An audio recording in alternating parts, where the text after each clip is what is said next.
बोलिए गुरुदेव की जय। गुरु प्यारी साध संगत,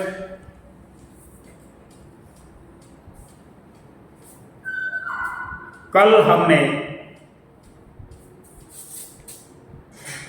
रूहानी प्रयोगशाला, परमात्मा को सर्च करने की, परमात्मा को खोज करने की लेबोरेटरी कहाँ है, इस पर प्रकाश डाला था। और हम कल के सत्संग में पहुंचे थे कि जब पूर्ण गुरु हमें मिलता है, वह हमें लेबोरेटरी बताता है कि कहाँ है। वो बताया कि भाई हमारा ये शरीर प्रयोगशाला है परमात्मा को प्रकट करने की। तो आगे आज हम भाग 2 में अगला सत्संग आपके समक्ष रख रहे हैं। तो पूर्ण गुरु क्या करता है? वो हमें शरीर रूपी लेबोरेटरी के अंदर जाने से पहले, जैसे कोई विज्ञान का छात्र जब प्रयोगशाला के अंदर जाता है तो सबसे पहले क्या करेगा? अपने जो उसके इंस्ट्रूमेंट है उनको साफ करेगा, अपने औजारों को साफ करेगा। फिर प्रयोगशाला के अंदर घुसेगा और दरवाजे बंद कर लेगा ताकि बाहर का शोर शराबा अंदर ना आए। फिर वो अपने प्रयोग में लगेगा। इसी तरह हमें परमपिता परमात्मा को पाने के लिए इस शरीर रूपी लेबोरेटरी में जाने से पहले हमें क्या करना पड़ेगा? संत सतगुरु बताते हैं, मैं भी आपसे यही निवेदन करूंगा कि पहले हम कबीर साहिब के और पूर्ण पुरुषों के तालीम के उस हिस्से को पढ़ें तो शायद मेरी बात पर विश्वास आ जाए कि काम क्रोध मद लोभ विषाद, भाई काम को छोड़ दो, क्योंकि जब तक हमारे अंदर कोई भी कामना है हम अंदर नहीं जा सकते। क्रोध को छोड़ना पड़ेगा, लोभ को छोड़ना पड़ेगा, मोह को छोड़ना पड़ेगा और अहंकार को छोड़ना पड़ेगा। हम इनको छोड़ेंगे और मात्र इनके छोड़ने से काम नहीं चलता, कुछ इनकी जगह कुछ और रखना पड़ेगा। और वो क्या है? दया, क्षमा, शील, संतोष। हमें अपने ये इंस्ट्रूमेंट साफ करके वो जो गंदगी है काम क्रोध लोभ मोह की, वो हटानी पड़ेगी। दया, क्षमा, शील, संतोष को धारण करना पड़ेगा। जब ये हमारे इंस्ट्रूमेंट साफ हो जाएंगे, फिर हम ध्यान में बैठ जाएंगे। हमारे मेरुदंड सीधा रहे, आलती पालती मार करके रीढ़ की हड्डी सीधी, बाजू हमारे घुटने पर। कोई विशेष आसन के लिए मैं नहीं कह रहा हूं, आसन कोई भी हो जिसमें आप अपने आप को ज्यादा सुविधाजनक महसूस कर सकते हैं, जिसमें आप अपने आप को कंफर्ट महसूस करेंगे, जिसमें आपको आनंद आए, उस आसन पर बैठें। बाजू घुटनों पर,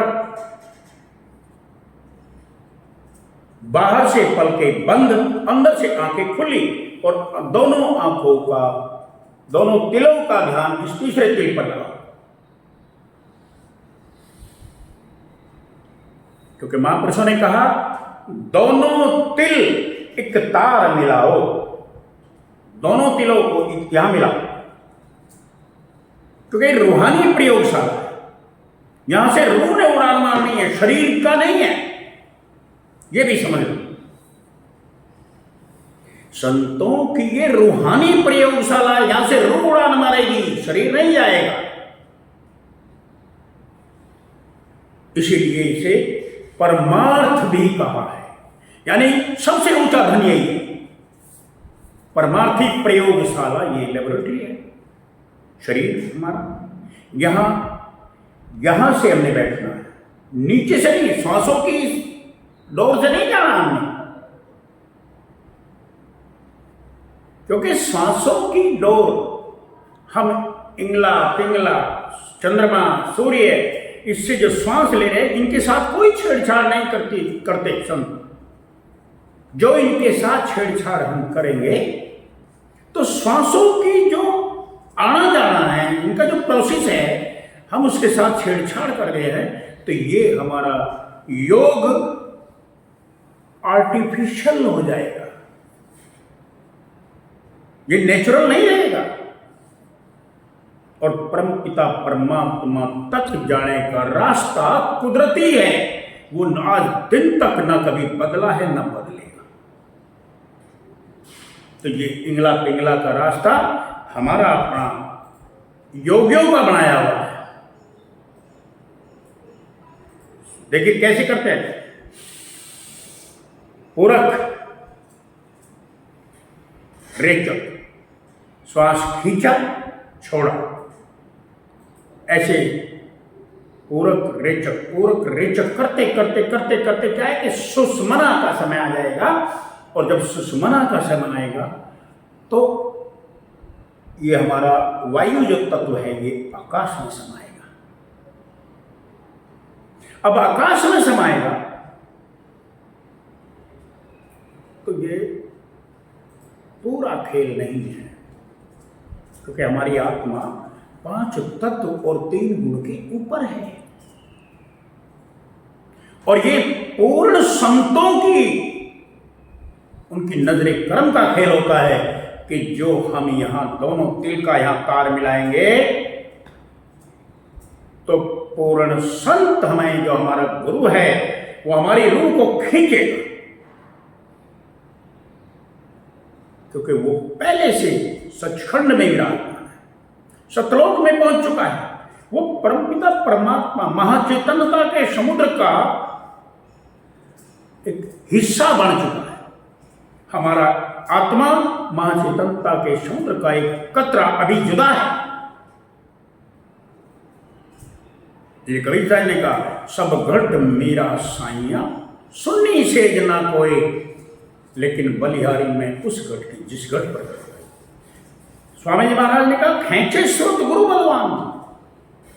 हमारी श्रुत को बलवान गुरु ताकतवर कह सकता है। और यहां जाना हमारे अपने बस का नहीं, हमारा कोई कर्म ऐसा नहीं जो हमें यहां तक ले। और जब हम यहां जाएंगे तो यहां से रूह उड़ान जब मारेगी तो गगन मंडल से होकर गुजरेगी, गगन मंडल से होकर गुजरेगी, बाहर के जो गगन मंडल है उससे होकर गुजरेगी। सुरत शैल असमान को लख पावे कोई संग, तुलसी साहिब हाथरस वालों ने कहा, कोई विरला, किसी विरले की सुरती आसमानों की सैर करती है। तुलसी जग जाने नहीं अति उतंग पिया पंथ। ये संसार के लोग नादान हैं, इस राज से नावाकिफ है। तो जब इसमें ये उड़ान मारेगी तो ये रूहानी मंडलों से गुजरेगी। पहले चंद्रमा, फिर सूर्य, तारागण, इनके पार जाएगी, ब्रह्मांडों के पार जा करके ये फिर रूहानी मंडल में होते हुए पहले एक मंडल पार करेगी, फिर दूसरा, फिर तीसरा, फिर चौथा, फिर 5वां। जैसे स्थूल है, इससे ऊपर आए सूक्ष्म है, ऊपर आए कारण है, फिर आए महाकारण है, फिर आए केवल। और जब इनसे ऊपर आएगी, जब ये बिल्कुल पाक साफ अवस्था में आएगी, फिर ये उड़ान मारेगी।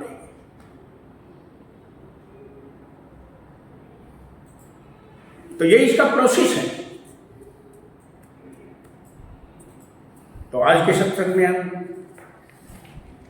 यहीं तक चर्चा करेंगे। रूहानियत के प्रयोगशाला मानव शरीर इस विषय पर कल फिर सत्संग देंगे। तब तक के लिए बोलिए गुरुदेव की जय।